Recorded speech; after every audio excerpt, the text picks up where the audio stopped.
Metre ब्याज पीडित र सरकार बीच 5 बुँदे सहमति आन्दोलन फिर्ता। सहमति अनुसार सरकारले कार्यान्वयन गर्ने मिटर ब्याज पीडितको अपेक्षा गठबन्धन गरेर चुनावमा जान निर्वाचन आयोगले रोक्नुपर्ने राष्ट्रिय स्वतन्त्र पार्टीको धारणा। सरकारमा जाने बारे उपचुनावपछि निर्णय गर्ने सभापति रवि लामिछानेको भनाई। स्वर्णिम वाग्ले र रमेश खरेल जनाउ घण्टी मात्र हुन्, 2/3 ल्याएर सरकार बनाउने रासोपा सभापति रवि लामिछानेको दाबी। जेल नेल र सङ्घर्षको भत्ता खाने होइन, डेलिभरी गर्ने होटुटीले राष्ट्रिय स्वतन्त्र पार्टी रोजेको। राष्ट्रिय स्वतन्त्र पार्टीका नेता स्वर्णिम वाग्लेको स्पष्टोक्ति। मालदार मन्त्रालय 10औं करोडको डिल हुने नेता वाग्लेको आरोप। भागभण्डा र लुच्छाचुँडीलाई तोड्न नसके कसैको भविष्य सुरक्षित नरहेको रासोपाका नेता रमेश खरेलको दाबी।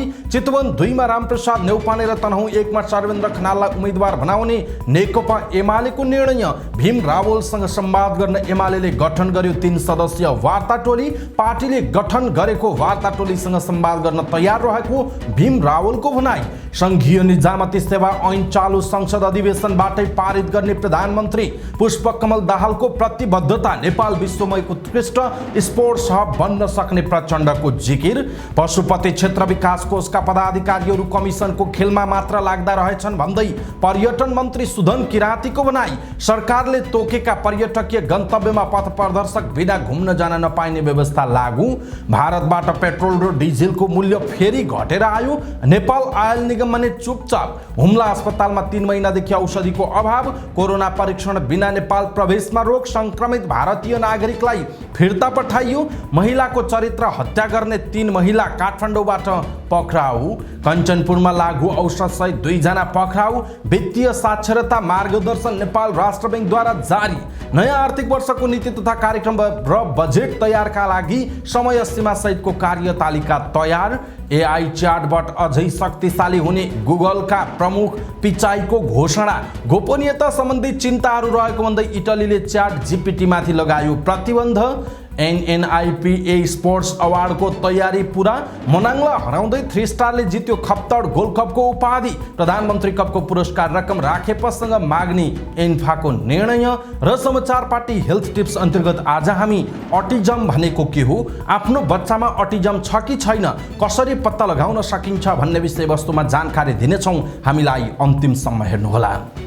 दर्शक महानुभाव नमस्कार। समाचार पार्टी.com को न्यूज बुलेटिनमा यहाँलाई हार्दिक स्वागत छ। म प्रहलाद चन्द्र घिमिरे। आज मिति विक्रम सम्वत 2079 साल चैतको 19 गते आइतबार ईस्वीसम्म सन् 2023 अप्रिल 2 तारिक आज अटिजम जागरण सम्बन्धी दिवस रहेको छ। र खास गरी बालबच्चाहरूमा अटिजम छ कि छैन र अटिजम भनेको के हो भन्ने विषयवस्तुको एकदम विशेष हामीले चाहिँ एउटा प्याकेज समाचारको अन्तिममा समाचार पार्टी हेल्थ टिप्समा प्रस्तुत गर्नेछौँ। हामीलाई अन्तिमसम्म हेर्नुहोला। सदाको चाहिँ आज पनि हामी उपस्थित भएका छौँ। आजका महत्त्वपूर्ण समाचार, ब्रेकिङ न्युज अपडेट लगायत तपाईँलाई काम लाग्ने हेर्नै पर्ने महत्त्वपूर्ण खबरहरू लिएर हामीलाई अन्तिमसम्म हेर्नुहोला। हाम्रो मेहनतका लागि यो भिडियोमा एउटा लाइक अवश्य गर्नुहोला। दर्शक महानुभाव पलपलको न्युज अपडेटका लागि हाम्रो च्यानललाई तपाईँले अहिलेसम्म सब्सक्राइब गर्नुभएको छैन भने कृपया सब्सक्राइब गर्नुहोस् अनि नजिकै आउने बेल आइकनलाई क्लिक गर्नुहोला। दैनिक रूपमा हेर्नुहुन्छ भने रेगुलर भनेर लेख्नुहोला। आज पहिलोचोटि हो भने फर्स्ट टाइम भनेर लेखिदिनु होला। अनि कहाँबाट हेर्दै हुनुहुन्छ, कस्तो लाग्दैछ हाम्रो प्रस्तुति, त्यो कुरा पनि तलको कमेन्ट बक्समा कमेन्ट गर्नुहोला। आउनुहोस् दर्शक महानुभाव आजका महत्त्वपूर्ण समाचारहरू सुरु गरौँ। मिटर ब्याज पीडित र सरकार बीच 5 बुँदे सहमति भएको र आन्दोलन फिर्ता भएको प्रसङ्गबाट।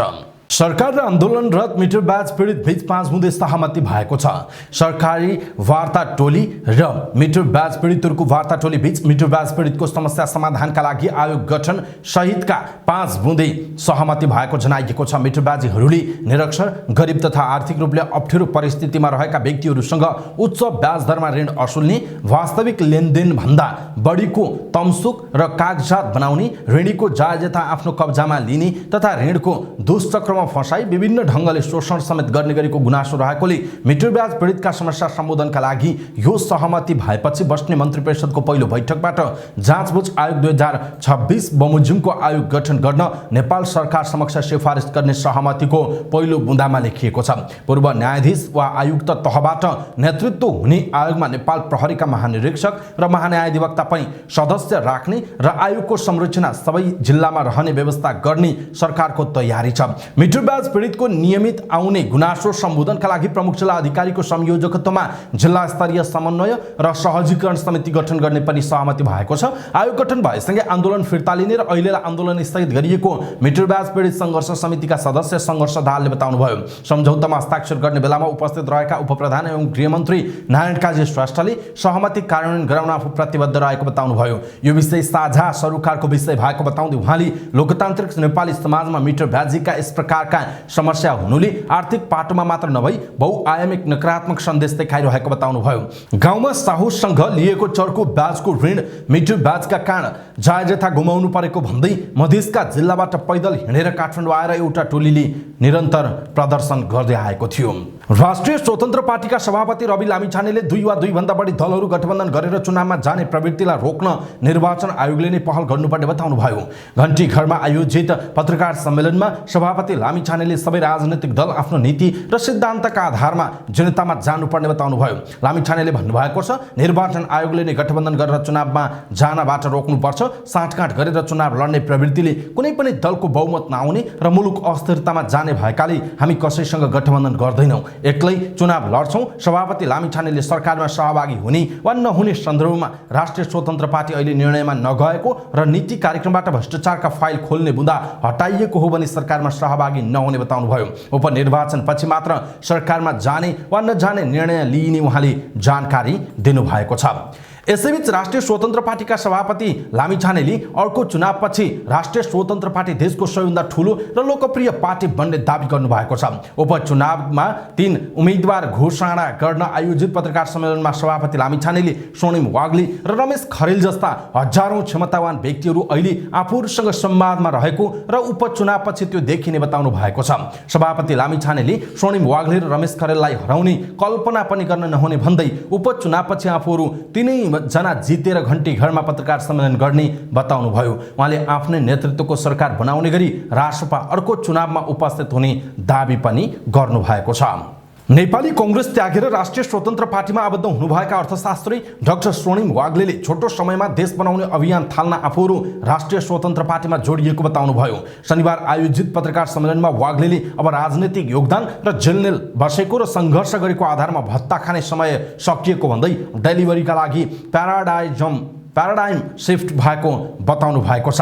वाग्लेले पछिल्लो जनसङ्ख्याको विवरण हेर्दा पनि नेपाल तत्कालै बनाउन सकिने जनसाङ्ख्यिकको अनुकूलता रहेको भन्दै अहिलेको राजनीतिक नेतृत्वमा त्यो अनुरूपको हुटुटी र योजना नरहेकाले रासपाबाट राजनीति थालिएको बताउनुभयो। सोही कार्यक्रममा वाग्लेलाई तनहुँ 1 र रमेश खरेललाई 12-2 को टिकट समेत वितरण गरिएको थियो।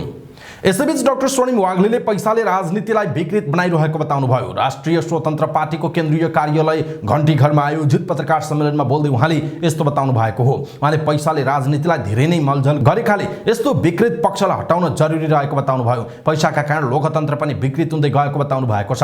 उहाँले परम्परागत र पुराना पार्टीहरूमा टिकट पैसामा किनबेच हुने गरेको आरोप लगाउनुभयो। उहाँले राष्ट्रिय स्वतन्त्र पार्टीमा पनि ढुक्कसँग टिकट पाएको बताउनुभयो। उहाँले मालदार मन्त्रालयमा 10औं करोडको डिल हुने गरेको पनि बताउनुभयो। राष्ट्रिय स्वतन्त्र पार्टीबाट 12-2 का लागि उम्मेदवार बन्नुभएका रमेश खरेलले राजनीतिक सिन्डिकेट र माफिया तन्त्रको विरुद्धमा सबै एकजुट हुनुपर्ने बताउनु भएको छ।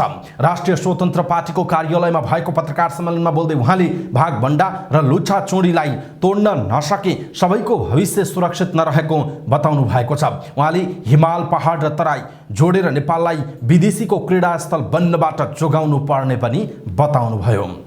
नेकपा एमाले चितवन 2 र तनहुँ 1 मा उपचुनाव लड्ने उम्मेदवारको टुङ्गो लगाएको छ। शनिबार पार्टी कार्यालयमा बसेको सचिवालयको बैठकले चितवन 2 मा रामप्रसाद न्यौपाने र तनहुँ 1 मा सर्वेन्द्र खनाललाई उम्मेदवार बनाउने निर्णय गरेको उपाध्यक्ष सुरेन्द्र पाण्डेले बताउनुभयो। एमाले सो क्षेत्रमा अन्य पार्टीका प्रभावशाली नेतालाई प्रवेश गराएर टिकट दिने प्रयास समेत भइरहेकाले निर्णय नभएको बताइएको छ। चितवन 2 बाट एमाले जिल्ला कमिटी अध्यक्ष न्यौपानेको एकल नाम सिफारिस भएको थियो। उहाँ अनिराश्रवीको राजनीतिमा स्थापित हुनुभएका जिल्लाका लोकप्रिय युवा नेता समेत हुनुहुन्छ। 12-2 मा भने आइतबार मात्र टुङ्गो लाग्ने जनाइएको छ। 12-2 बाट जिल्ला कमिटीले पोलिट ब्युरो सदस्य तथा पूर्व मन्त्री पुरुषोत्तम पौडेल, प्रदेश कमिटी सदस्य राजेश शाह र वन्दना सिंहको नाम सिफारिस गरेको छ। तनहुँ 1 मा उम्मेदवार बन्न लाग्नुभएका खनालको नाममा शनिबार बिहानै जिल्लाबाट आएका नेताहरूले बालकोट पुगेर सहमति जनाएका थिए। यसैबीच नेकपा एमाले पार्टीका पूर्व उपाध्यक्ष डाक्टर भीम रावलसँग संवाद गर्न र पार्टीमा बस्ने वा नबस्ने टुङ्गो लगाउनका लागि 3 सदस्यीय टोलीको गठन गरेको छ। पार्टीको मिसन ग्रासरुट अभियानको सुदूरपश्चिम कमान्डर समेत रहनुभएका उपाध्यक्ष विष्णु पौडेल नेतृत्वको वार्ता टोलीमा सचिव तथा प्रदेश इन्चार्ज लेखराज भट्ट र कर्ण थापा सदस्य रहेको उपमहासचिव पृथ्वी सुब्बा गुरुङले बताउनुभयो। पार्टीका प्रचार विभाग प्रमुख समेत रहनुभएका उपमहासचिव गुरुङले पूर्व उपाध्यक्ष रावल 10औं महाधिवेशनपछि पार्टीको विधि र विधान बाहिर रहेर पार्टीको गतिविधिमा समेत संलग्न रहेकाले संवाद गर्न पौडेल नेतृत्वको टोलीलाई जिम्मा दिएको बताउनुभयो। सोही टोलीले संवाद गरेर आवश्यक टुङ्गोमा पुग्ने र पार्टीको जिम्मेवारी दिने उहाँले बताउनु भएको छ।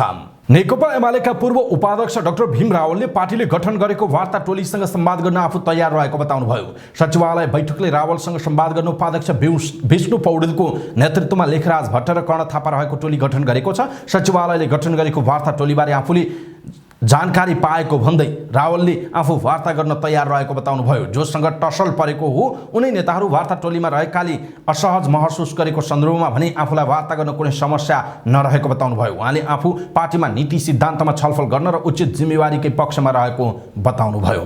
प्रधानमन्त्री पुष्पकमल दाहाल प्रचण्डले संघीय निजामती सेवा ऐन चालू संसद अधिवेशनबाटै पारित गर्ने बताउनु भएको छ। प्रधानमन्त्री दाहालले संघीयता कार्यान्वयनको कामलाई गति दिनका लागि पनि सरकारले सो विधेयकलाई चालू संसद अधिवेशनबाटै पारित गरेर कार्यान्वयनमा लैजानका लागि ध्यान दिएको पनि स्पष्ट पार्नुभयो।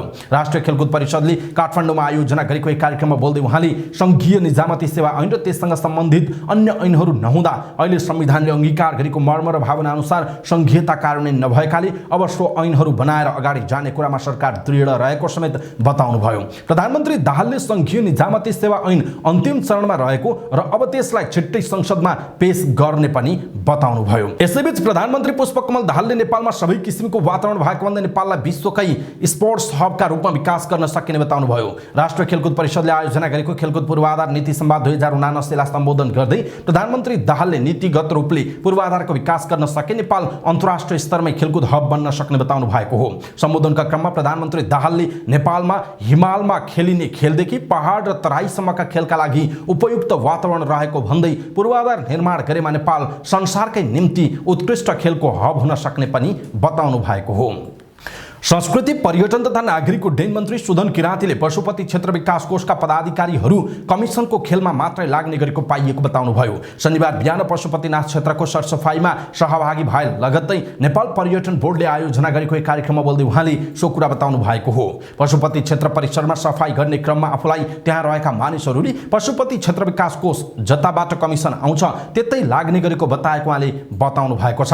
मन्त्री किराँतीले पशुपतिनाथ क्षेत्रको फोहोर देखेर आफू साह्रै नै लज्जित भएर फर्किएको पनि उल्लेख गर्नुभयो। त्यहाँ जाने दर्शनार्थीहरूले टोयलेट आफूलाई सोधेको र आफू पनि टोयलेट खोज्दै हिँड्नु परेको अवस्था आएको पनि गुनासो गर्नुभयो। मन्त्री किराँतीले पर्यटनको पहिलो आधार सरसफाई भएकाले आफू पनि पशुपतिनाथ क्षेत्रको सरसफाईमा गएको तर त्यहाँ धेरै नै फोहोर रहेको समेत बताउनुभयो। उहाँले सो क्षेत्रमा बिहान मर्निङ वाकमा आउनेहरूले समेत फोहोर फ्याँकेर जाने गरेकाले त्यहाँको सफाईका लागि सबै सुध्रिनु पर्ने अवस्था रहेको बताउनुभयो। भारतबाट पेट्रोल र डिजेलको मूल्य घटेर आएको छ। भारतीय आयल कर्पोरेसन आईओसीले नेपाल आयल निगमलाई पठाएको नयाँ मूल्य अनुसार पेट्रोल लिटरमा ₹1.74 र डिजेलमा ₹6.82 मूल्य घटेको छ। अब निगमलाई पेट्रोलमा प्रति लिटर ₹10 र डिजेलमा ₹22 नाफा हुने देखिएको छ।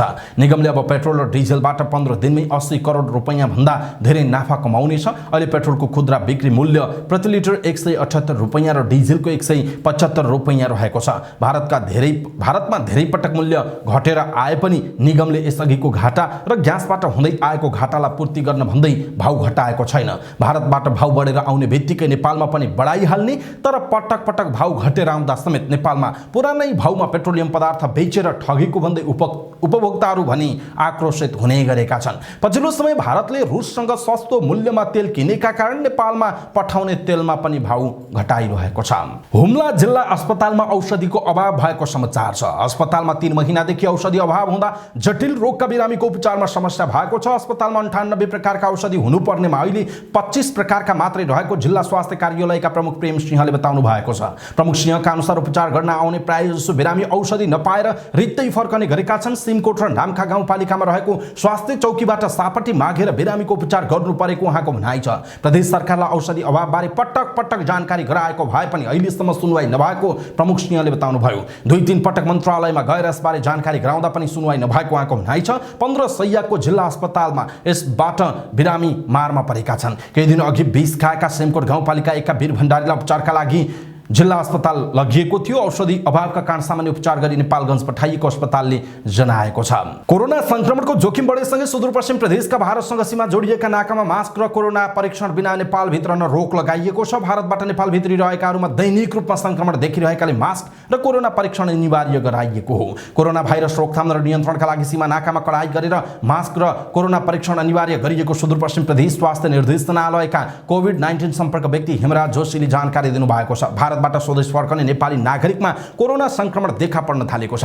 संक्रमण समुदाय स्तरमा नपुगोस् भन्ने उद्देश्यले सीमा नाकामा स्वदेश फर्किएकाको स्वास्थ्य परीक्षणमा कडाई गरिएको हो। सीमा नाका झुलाघाटबाट नेपाल प्रवेश गर्न लागेका एक भारतीय नागरिकमा कोरोनाको संक्रमण पुष्टि भएपछि उनलाई भारत फिर्ता पठाइएको छ। नेपाल आउन लागेका भारतको पिथौरागढका 58 वर्षीय पुरुषमा कोरोना संक्रमण पुष्टि भएपछि उनलाई नाकाबाटै भारत फिर्ता पठाइएको पनि स्वास्थ्य कार्यालयका प्रमुख योगेश प्रसाद भट्टले जानकारी दिनुभएको छ। महिलाकै चरित्र हत्या गरेको आरोपमा प्रहरीको साइबर ब्युरोले 3 महिलालाई छुट्टा छुट्टै ठाउँबाट पक्राउ गरी अनुसन्धान सुरु गरेको छ। आफ्नो पूर्व प्रेमीसँग भएको गोप्य कुराकानी तथा फोटो आफ्नो हुनेवाला श्रीमानको मेसेन्जरमा पठाई चरित्र हत्या गरेको आरोपमा ब्युरोले जुम्ला घर भई हाल काठमाडौँको नेपालटार बस्ने 19 वर्षकी देवकी न्यौपानेलाई पक्राउ गरेको छ।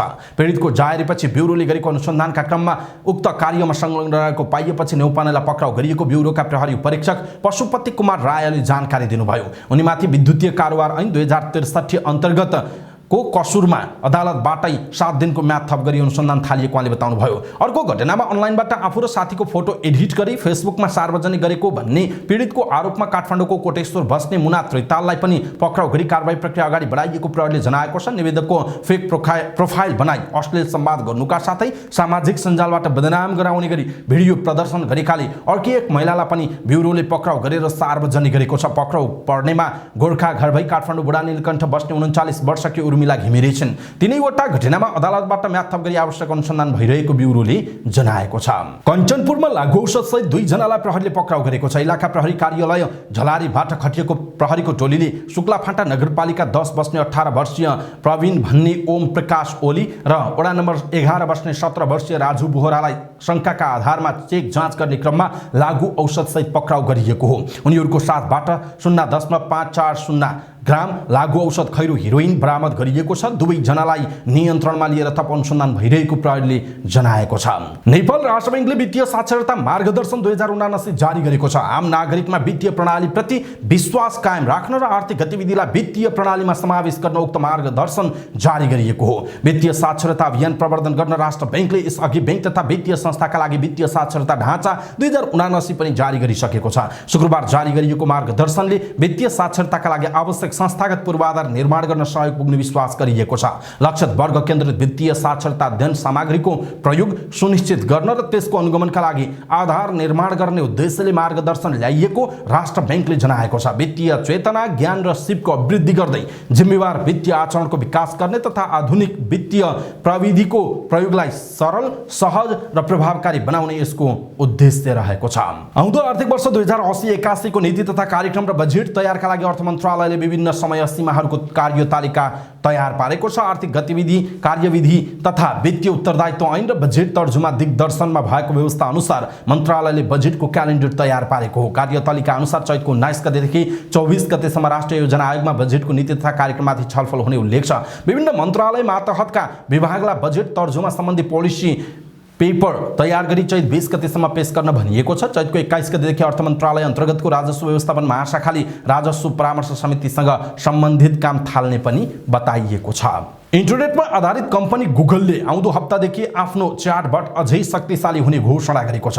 आर्टिफिसियल इन्टेलिजेन्स एआईमा आधारित अर्को प्लेटफर्म च्याट जीपीटी आक्रामक रूपमा अगाडि बढिरहेका बेला गुगलका प्रमुख कार्यकारी अधिकृत सुन्दर पिचाईले आउँदो हप्ता थपिने अपडेट मार्फत आफ्नो एआई च्याटबट अझै शक्तिशाली हुने घोषणा गरेको न्युयोर्क टाइम्सले जनाएको छ। पिचाईले च्याटबट थप क्षमताका साथ आउने र गणित लगायतका कठिन प्रश्नहरूको समाधान सजिलोसँग गर्न सक्षम हुने बताएका छन्। गुगलको मातृ कम्पनी अल्फाबेटले च्याटबटका लागि 540 अर्ब डलर लगानी गर्ने बताएको छ। च्याट जीपीटीमा माइक्रोसफ्टले 175 अर्ब डलर लगानी गरेको छ। गुगलको प्रयास सफल भएमा बार्डले अत्यन्तै जटिल प्रश्नहरूको पनि सहज समाधान दिने र अझै शक्तिशाली हुने विज्ञहरूको अनुमान छ।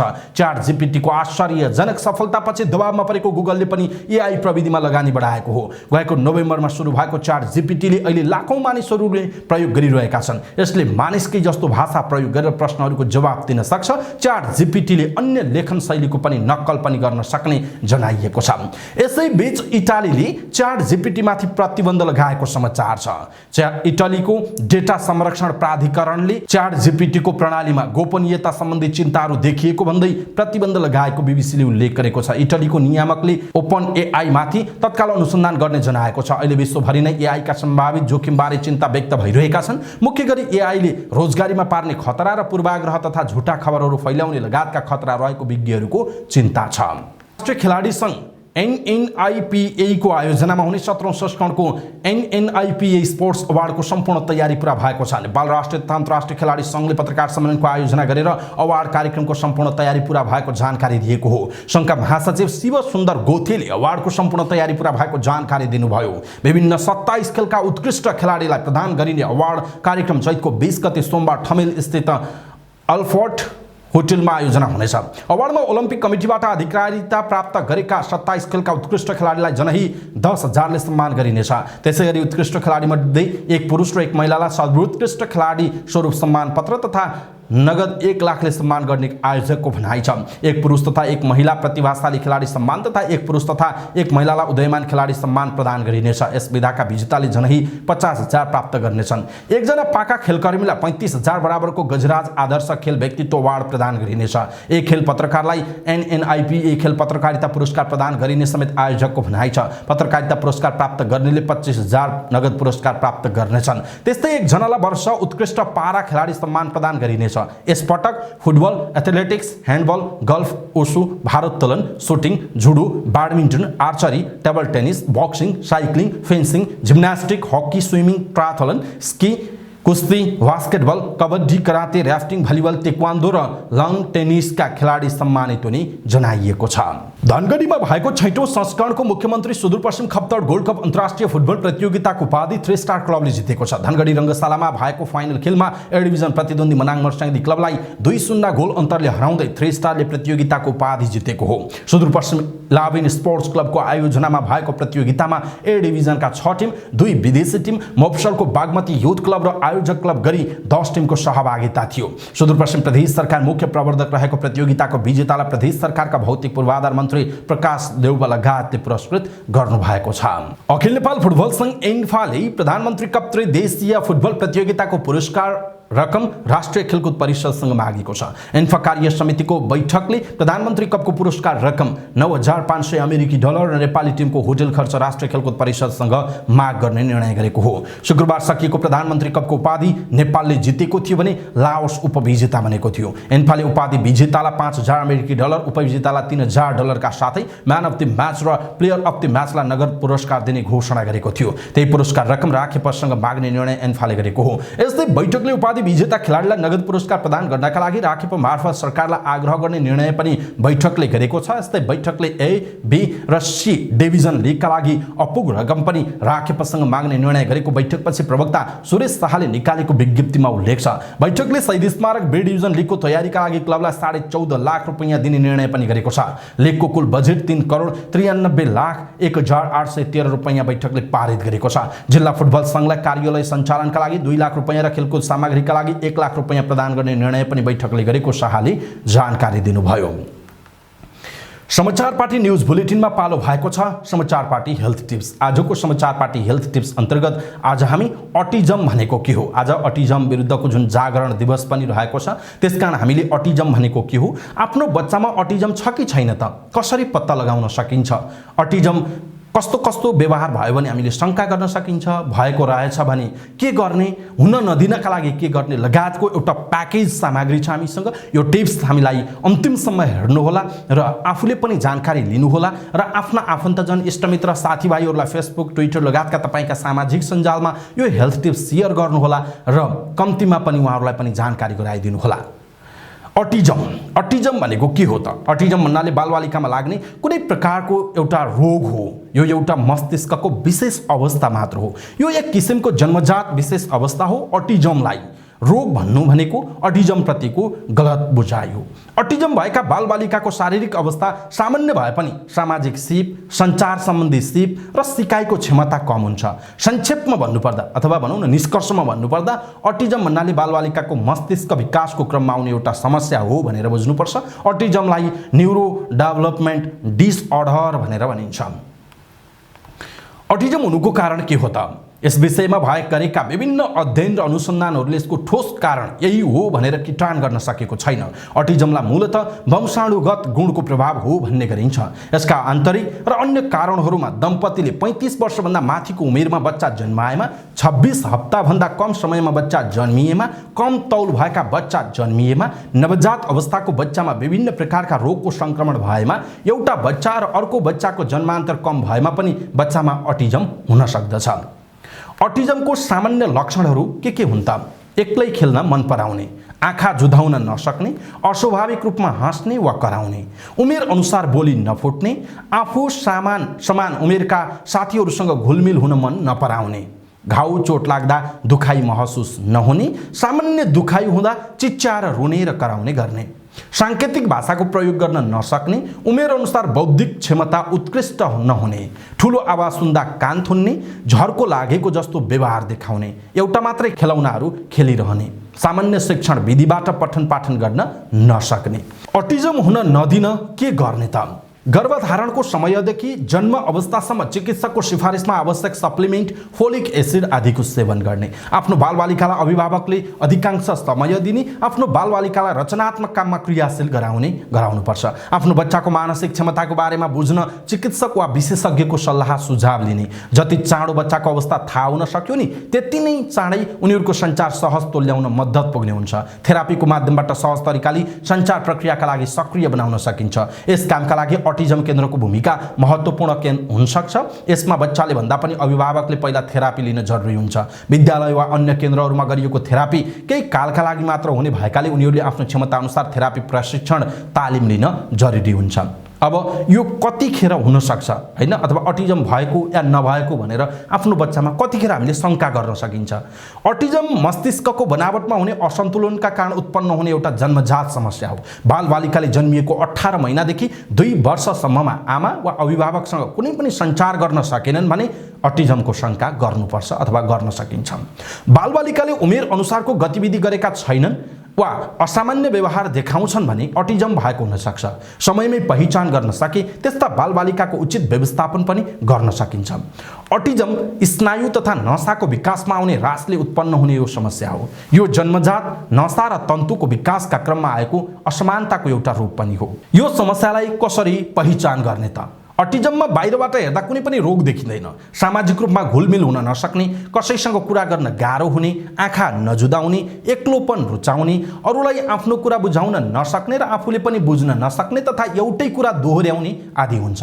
इन्द्रियहरूको उतार चढावका कारण अटिजम भएका बालबालिकाले वातावरण, व्यक्ति र वस्तुप्रति अलग किसिमको प्रतिक्रिया देखाउँछन्। बालबालिका जन्मिएदेखि लगभग 1.5 देखि 2 वर्षसम्म प्रष्ट रूपमा यसका लक्षणहरू चिन्न गाह्रो हुन्छ।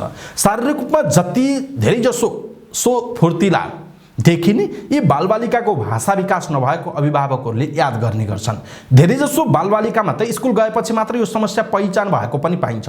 अटिजम 2 प्रकारको हुन्छ, हाइपर र लो।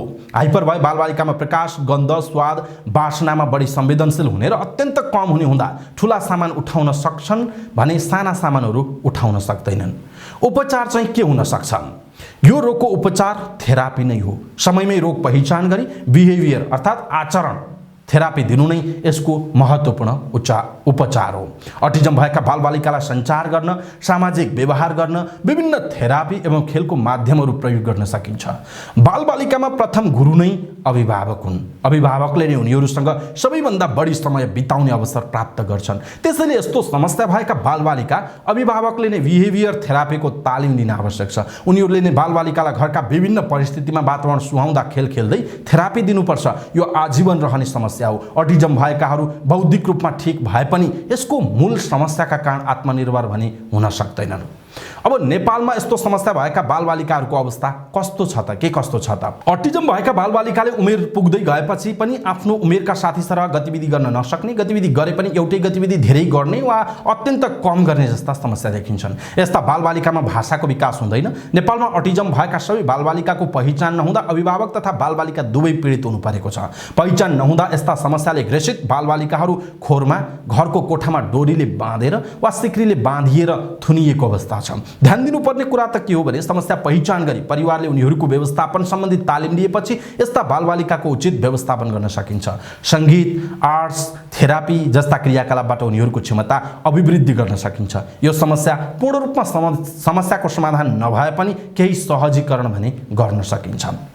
अब अटिजम भएका बालबालिकाहरूलाई हामीले भन्यौँ थेरापी नै एउटा विकल्प हो भनेर भन्यौँ र बालबालिकालाई दिइने थेरापीहरू के हुन् त? यसको विषयमा पनि एकदम छोटकरी रूपमा हामी जानकारी दिन्छौँ। यस्तो खालको छ भने कतिखेर शङ्का गर्ने भनेर पनि हामीले भनिसकेका छौँ। यहाँहरूले चाहिँ यस्ता खालका समस्याहरू छन् भने नजिकै चिकित्सककोमा गएर देखाएर विभिन्न खालका चेक जाँचहरू गरिसके पछाडि यहाँहरूले चाहिँ बल्ल थाहा पाउन सक्नुहुनेछ। त्यत्तिकै शङ्काको भरमा पनि लङ्का चाहिँ जलाइहाल्नु हुँदैन। अब अटिजम भएका बालबालिकालाई दिइने थेरापीहरू के हुन् त? यसको प्रसङ्गतर्फ थोरै चर्चा गरौँ न। फिजियोथेरापी, फिजियोथेरापीमा प्रयोग गरिने विभिन्न विधिहरू जस्तै व्यायाम, म्यानुपुलेसन, उपकरणको प्रयोग आदि मार्फत अटिजम भएको बच्चाको समस्या समाधान गर्ने प्रयास गर्दछ। अर्को हो स्पिच थेरापी, बच्चाहरूमा बोल्न सिकाउने, कुराकानी गर्न सिकाउने, आत्मविश्वास जगाउने, अरूसँग समायोजन गर्न सक्षम बनाउने आदिका लागि विशेष अभ्यास गराउने विधिबाट अटिजम बालबालिकामा अनेक विधिहरू अपनाउने अथवा सिकाउने गरिन्छ। अकुपेसनल थेरापी, दिनभरिका गतिविधिहरू जस्तै खानेकुरा पकाउन लगाउने, विभिन्न प्रकृतिका लुगा लगाउन दिने, कार्यक्रम सञ्चालन गर्न सिकाउने, खेल्न सिकाउने आदि अनेक कार्यमा संलग्न गराइन्छ। यसरी नै संवेदी एकीकरण चिकित्साका रूपमा प्रकाश एवं दृश्य, ध्वनि, स्पर्श, गन्ध लगायतका अन्य कुराहरूलाई प्रयोग गरी उपचार गरिन्छ। खेल चिकित्साका रूपमा विभिन्न खेलहरू खेलाएर र हेराएर पनि उपचार गरिन्छ। अर्को हो सङ्गीत चिकित्सा, सङ्गीतका विभिन्न विधाहरू जस्तै नृत्य, गायन, वाद्यवादन आदिलाई प्रयोग गरी बच्चाहरूको व्यवहारमा परिवर्तन ल्याउने, उनीहरूमा स्वस्थ मनोरञ्जन दिने, शारीरिक अभ्यासमा लगाउने र प्रस्तुतिकरण गराएर सामाजिकरणमा लैजाने जस्ता अभ्यासहरू गराइन्छ। अर्को हो कला थेरापी, चित्रकला, स्थापत्य कला, रङहरूको प्रयोग, मूर्तिकला लगायतका विभिन्न आकारमा माटो वा अन्य वस्तु बनाउने, उनीहरूमा सृजनशीलता विकास गराउन सकिन्छ। यसरी नै अभिनय आदिको माध्यमले पनि उनीहरूमा शिक्षा दिएर व्यवहारमा परिवर्तन, प्रतिभाको विकास र उपचार गर्न सकिन्छ। त्यस्तै अर्को हो व्यवहार थेरापी, यसले असमायोजित व्यवहारलाई समायोजन गर्न र सिकाइ तथा अभिप्रेरणाको लागि व्यावहारिक चिकित्साको प्रयोग गरिन्छ, जसले बच्चामा पुनर्बल प्राप्त भई सिक्न जागरुक हुन्छ। सामाजिक व्यवहार, कुराकानी र सञ्चार, दोहोर्याउने व्यवहारमा परिवर्तन आदि गर्नका लागि अप्लाइड बिहेभियर एनालाइसिस ABA को प्रयोग गरिन्छ।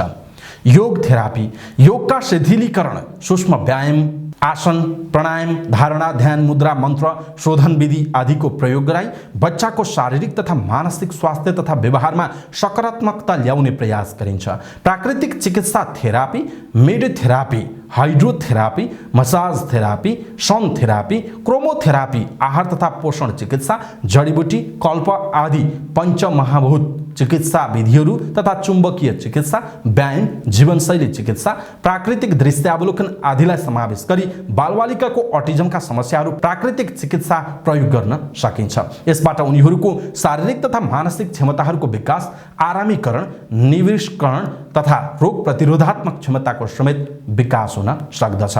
दर्शक महानुभाव, आजको समाचार पार्टी हेल्थ टिप्स अन्तर्गत हामीले यहाँहरूलाई अटिजम के हो, अटिजम भयो भने के गर्ने, कतिखेर आफ्ना बच्चाहरूलाई अटिजम भएको छ कि छैन भनेर शङ्का गर्न सकिन्छ, उनीहरूको आचरण कस्तो हुन्छ, उपचारको विधि कस्तो हुन्छ लगायतको महत्त्वपूर्ण हेल्थ टिप्स यहाँहरूमाझ प्रस्तुत गऱ्यौँ। हाम्रो यो प्रस्तुति तपाईँले अन्तिमसम्म हेर्नुभयो भने कृपया हाम्रो यो प्रस्तुति तपाईँलाई कस्तो लागेको छ आफ्नो धारणा तलको कमेन्ट बक्समा कमेन्ट गर्नुहोला र हरेक दिन समाचारको अन्त्यमा हेल्थ टिप्स यसरी नै प्रस्तुत गर्दै आइरहेका छौँ। यो हाम्रो अभियान तपाईँलाई कस्तो लागेको छ त्यो कुरा पनि तलको कमेन्ट बक्समा कमेन्ट गरिदिनुहोला र आफूले जानियो अत्यन्त राम्रो लाग्यो भनेर भन्ने र त्यस्तो खालको लागेका साथीहरूले अथवा दर्शक महानुभाव तपाईँहरूले आफ्नो फेसबुक ट्विटर लगायतका सामाजिक सञ्जालमा यो हेल्थ टिप्स पुर्याइदिनुहोला ताकि उहाँहरूका बच्चाहरूलाई पनि यसको विषयमा जानकारी होस् र थप जागरुक हुन चाहिँ मद्दत पुगोस्। आज यो सन्दर्भमा पनि परेको थियो अटिजम जागरुकता विरुद्धको जुन खालको एउटा यो दिवस परेको छ, यो दिवसकै सन्दर्भमा हामीले यो हेल्थ टिप्स प्रस्तुत गर्यौँ। कस्तो लाग्यो आफ्नो धारणा तलको कमेन्ट बक्समा कमेन्ट गर्नुहोला। हाम्रो मेहनतका लागि यो भिडियोमा एउटा लाइक अवश्य गर्नुहोला। हेल्थ टिप्स सबै माझ पुर्याएर साथ दिनुहोला। अवस्था दर्शक महानुभाव समाचारपाटी.com को न्युज बुलेटिन अहिलेका लागि यति नै। हामीले प्रस्तुत गरेका यी समाचारहरूप्रति तपाईँको धारणा के छ? आफ्नो धारणा तलको कमेन्ट बक्समा कमेन्ट गर्नुहोला। हाम्रो मेहनतका लागि यो भिडियोमा एउटा सानो लाइक अवश्य गर्नुहोला। हाम्रो च्यानललाई अहिलेसम्म सब्स्क्राइब गर्नुभएको छैन भने कृपया सब्स्क्राइब गर्नुहोस् अनि नजिकै आउने बेल आइकनलाई क्लिक गरेर अलमा क्लिक गर्नुहोला। पलपलको न्युज अपडेटका साथ फेरि हाम्रो भेट हुनेछ। समाचार पार्टी हेर्दै गर्नुहोस्। समाचार पार्टी न्युज बुलेटिन साँझ 6 बजे फेरि आउनेछ। समाचार पार्टी हेर्दै गर्नुहोस्। नमस्कार।